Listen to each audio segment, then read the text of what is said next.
Princess Amara of Eldoria stood by the palace window, the cool breeze brushing her skin as she gazed at the horizon.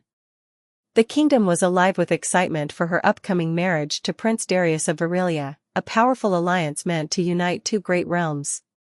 The palace halls were draped in golden silk, drums echoed from the courtyards, and the people whispered of the beauty and grace of their future queen.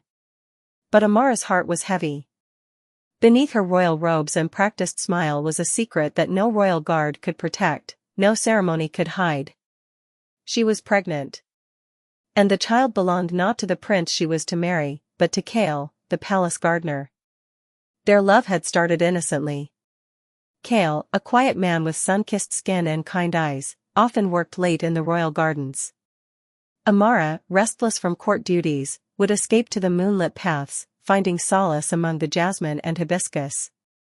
They talked, laughed, and soon, shared stolen kisses under the starlit sky. In his presence, Amara wasn't a princess. She was just a woman, seen, heard, loved. Kael was arrested that night. Amara was confined to her chambers, watched day and night. The king, shamed and furious, accelerated the wedding plans. She would marry Darius within the week, visibly pregnant or not. Amara pleaded with her mother. "You once said you'd do anything for love." "And I would," Queen Leora replied, touching her daughter's cheek. "Even if it means helping you disappear." With the queen's help, Amara escaped the palace disguised as a servant. She reached Kael's cell through a hidden passage. Together, they slipped into the night, leaving behind wealth, titles, and the weight of a kingdom. They settled in a quiet village far from Eldoria. Amara posed as a healer, Kael worked the fields. For the first time, their love was free. They lived in a small thatched cottage, where she gave birth to a baby girl, Eldoria. She had Kael's deep eyes and Amara's quiet strength. Their joy, however, was fleeting. 2 months later, royal guards arrived.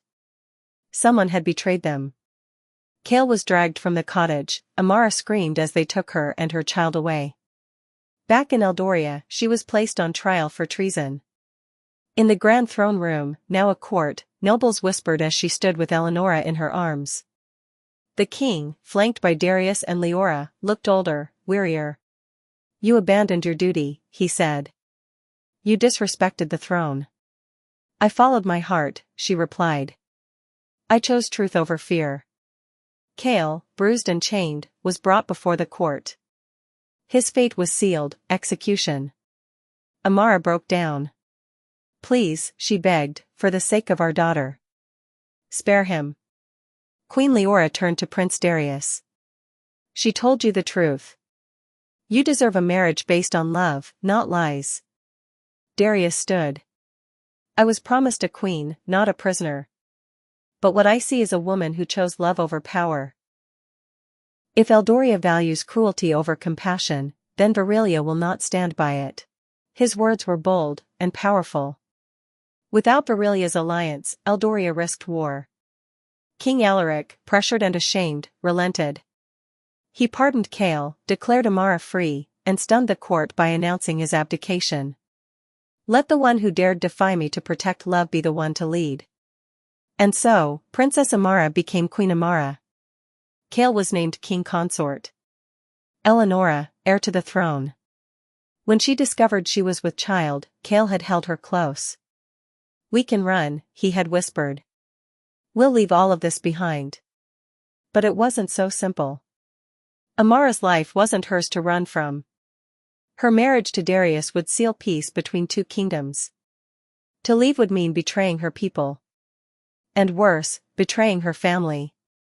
Queen Leora, her mother, was the first to notice the change. Amara's glow, her subtle sickness, the way she withdrew. A private physician confirmed the queen's suspicion. The queen, torn between her daughter's future and the fate of the kingdom, made a decision. The pregnancy must remain hidden.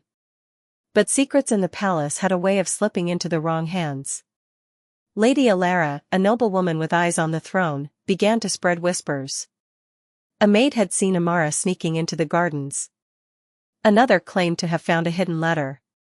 The rumors swirled like smoke, and soon reached the ears of King Alaric. He summoned Amara to the royal chamber. "Is it true?" he asked, voice cold. Tears welled in her eyes. "Yes, father." "A gardener?" he thundered. "This is treason. Do you know what you've done?" Their reign began not with grandeur, but with humility. They opened the palace gates to the people, ended cruel taxes, and restored land stolen from farmers. Kael transformed the palace gardens into a sanctuary, and Amara led with grace and wisdom. Eleonora grew beneath the watchful eyes of two parents who had fought the world just to be together. She learned that love, when rooted in truth, could tear down even the strongest walls. Queen Amara never forgot the night she ran into the dark with nothing but hope and the hands of the man she loved. And neither did her people. For in a kingdom once ruled by fear and duty, a pregnant princess had rewritten the story, one of courage, compassion, and undeniable love. Please subscribe for more interesting stories.